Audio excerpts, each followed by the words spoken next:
కుప్పంలో చంద్రబాబు సతీమణి నారా భువనేశ్వరి పర్యటించారు. మహిళలతో ముఖాముఖి కార్యక్రమంలో పాల్గొన్నారు. చంద్రబాబు దూరదృష్టితో ఆలోచిస్తారని అన్నారు. మహిళల ఎదుగుదల రాష్ట్రానికి, దేశానికి ఎంతో అవసరమని అన్నారు.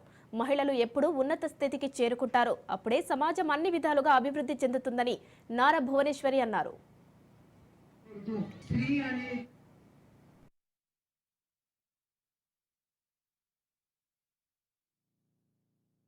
ఆదాయం అనేది తీసుకొచ్చిందే చంద్రబాబు నాయుడు గారు డ్వాక్రా మహిళా గ్రూప్. ఎందుకు స్త్రీలు గౌరవంగా బ్రతకాలి, ఒక్కళ్ళని పక్కింటికి కానీ ఎదురింటికి కానీ వెళ్ళి దేహి అని అడగకూడదు. స్త్రీ అనేది తన కాళ్ళ మీద తను నిలబడి గౌరవంగా బ్రతకాలని ఆ డ్వాక్రా మహిళా గ్రూప్ తీసుకొచ్చారు. దాంతో చాలా పొదుపు సంఘాలు కూడా ఏర్పడినాయి. దాంతో చాలా మంది మన కుప్పంలోనే మెంబర్స్ గా ఉన్నారు. అట్లానే ఎల్ఎఫ్ అనేది కుప్పంకి తీసుకొస్తున్నారు.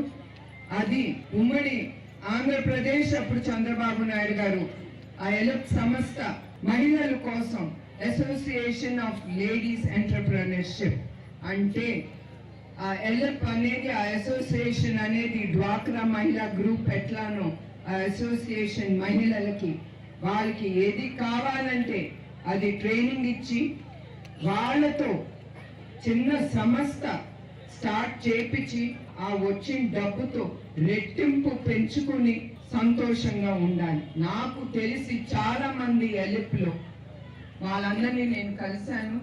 వాళ్ళందరూ లక్షలు కాదు, వాళ్ళు కోట్ల రూపాయలు కూడా సంపాదిస్తున్నారు స్త్రీలు.